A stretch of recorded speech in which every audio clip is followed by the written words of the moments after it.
மனதில் நின்ற காதலியே மனைவியாக வரும்போது சோகம் கூட சுகமாகும், வாழ்க்கை இன்பவரமாகும். உன் வாழ்வில் செல்வங்கள் எல்லாம் ஒன்றாக சேர்ந்திட வேண்டும்.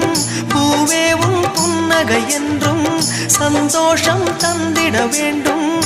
ஆசை காதல் கைகளில் சேர்ந்தால் வாழ்வே சொர்க்கம் ஆகுமே. ஆசை காதல் கைகளில் சேர்ந்தால் வாழ்வே சொர்க்கம் ஆகுமே.